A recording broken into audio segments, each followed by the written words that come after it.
generic statement is that, I believe every occasion, every actual event has 4 quadrants, 4 dimensions, and relationship is indelible. In other words, I think it's an intrinsic part of every occasion that's arising. And so if you're not actually in touch with the relational aspect of that moment, then you're not really in touch with the whole moment. And so relationship is, in my opinion, absolutely crucial. Yes. And what you want to do is not ignore it or overemphasize it. Either way can get you in trouble. Men tend to ignore it.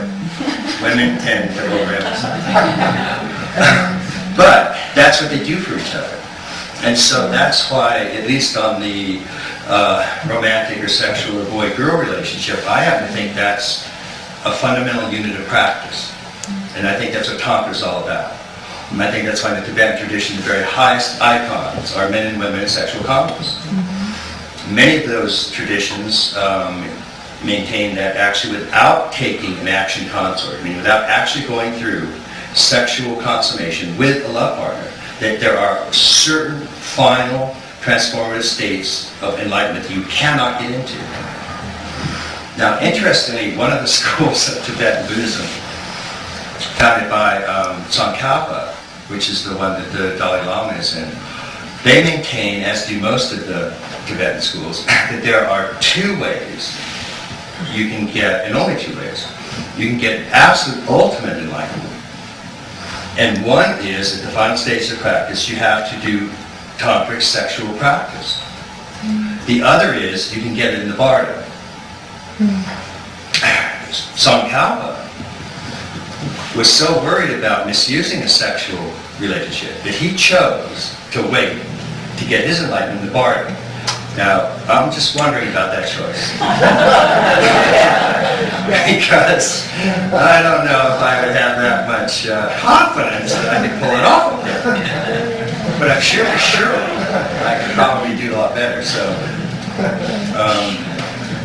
it's an interesting notion that is actually part of an understanding of the traditions have. I'll tell you why I think that's an important part.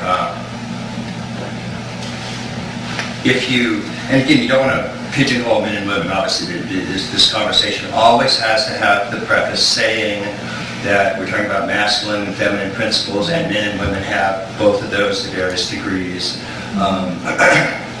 And the same in lesbian and homosexual relationship. You sort of pick whether you're more active or receptive pole. If you look, we were talking about witnessing. If you look at the traditional descriptions of witnessing, and if you also look at sort of some of the modern research that's been done on it with people that are attuned to this, when men get into, it's easier for men to get into a state of witnessing because it's a distancing. What women tend to experience that state as more is a state of all-radiating love or touch. And there's probably a whole lot of reasons for that, going back even to evolutionary psychology. And I know it's trite to say men were hunters and women were child-raised, but it was true. For about 1 million years, what men, the type of knowledge that kept survival going is men were in hunting bands, they're hunting at a distance and they're watching at a distance. The advantage of third person watching at a distance is you can see holes. So it's only from a distance that you can see a forest. Okay? You can touch a tree, but you can only see a forest. So you need a distance to see holes, which is interesting. Women, on the other hand, primary job is tactile. There's an infant, and you have to know every emotional nuance of that infant if you're going to keep it alive. Is it hungry? Is it sad? Is it in pain? Is it and so on? So women have developed an exquisite emotional scale of just, they can tell 28 degrees of emotional shifts. Men can tell too. And with women, it's she wants to sleep with me or she doesn't. And they interpret most of the things women say that she wants to sleep with me. Get off me, you pig. Or she doesn't. That's about it. So that tactile, both of them have their strengths and weaknesses.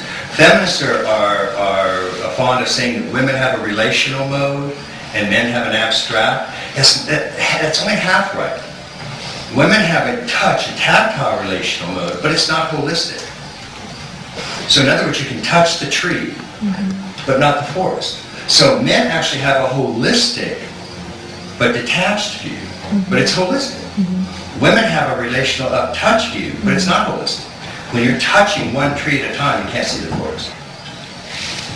That's the strengths and the weaknesses of men and women, and I think that really is what they bring to each other. And that's why we drive each other nuts. But it's wonderful being able to sort of understand the differences in language, because at the very least, if you can't really intrinsically feel these differences, you can at least sort of cognitively translate. So, you go, okay, she said that, which really means dictionary, all of it. But instead of, classically what tends to happen is if you think you're talking the same language or want the same things, then you really do get into trouble all the time. And the studies on this are absolutely classic. If you're working on problem solving, for example, women will get together if there's something's wrong, and they want to just touch, they want to talk about it. A man, if he's present, will fix it. He'll go, oh, that's a problem? Oh, okay, well, we'll just look over here and fix it. And women go, no.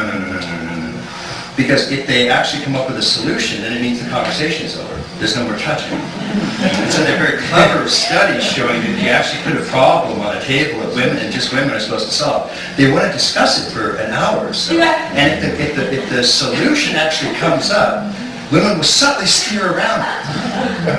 Because that means the end of the party. And so men, though, they're kind of sitting there and say, oh, do that. In a discussion. Let's go out and drink, So it's classically, when you see this in the worst thing of all, it's when you're in a relationship and a problem comes up. It's, I'm not getting enough attention, or we need to do this, or why aren't we going to the movie tonight, or can't we just be here? And a man will, in 15 seconds, come up with a perfect solution to it. That is exactly the wrong thing to do. and so, everybody, we could go on and on and on. It's a comedy of errors, and it's just, infinite. But it's very interesting when you carry this into the transcendental, transpersonal realms.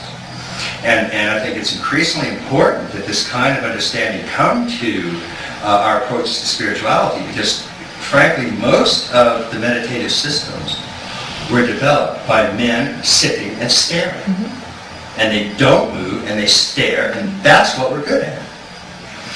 Not too many systems have been developed for women who want to feel and flow and be radiant and move.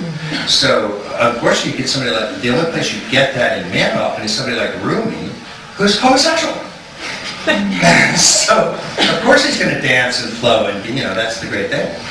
Even in the traditions, though, there's that understanding. If you see the traditional Thangka, I have several of them here, the Dzogchen, Samadhibhadra, Samadhibhadri, which represents the highest icon in all of Buddhism. It's the highest icon in Dzogchen Buddhism. And the male is represented as pure black, usually. And that means this pure emptiness, this pure unmoved witness. It doesn't have any content. We were pointing it out just a little minute ago. And everything arises in this vast black emptiness, like the vast sky at night, in which stars arise. But the woman is always depicted as pure white radiant light. Because the woman, the feminine principle, the man wants to look, the feminine wants to be seen, wants to radiate, wants to shine. And so if you have spiritual traditions where the woman is forced to look and just not move, it can be very difficult for her to come to that part of her that wants to be seen, that wants to radiate, that wants to move, that wants to flow, and most of all, that wants to touch.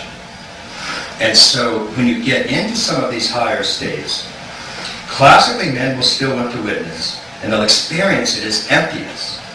Women experience it as love, as an actual touching everything out there. So men have this kind of mirror mind, and the feminine principle has the universe is chocolate.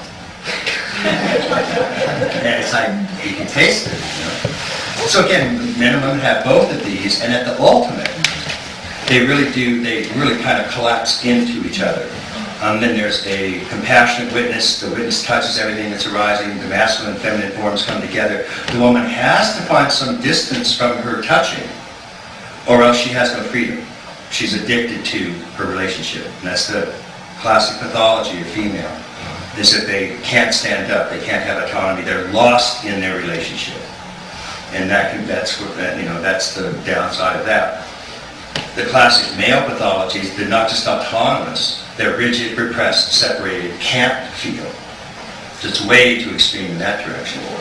And again, ideally what we do for each other is try to balance those. And again, we come from a period where we sort of, some of these distinctions were really rigid and stereotyped, and under those circumstances it just becomes harsh.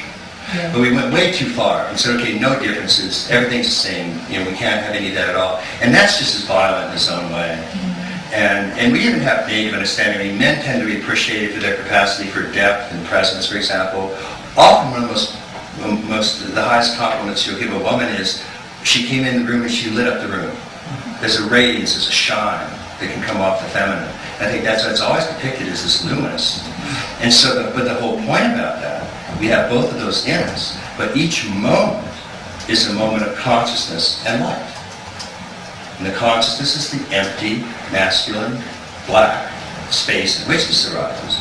But the light, the luminosity, is what's dancing, is what you see, the stuff out here.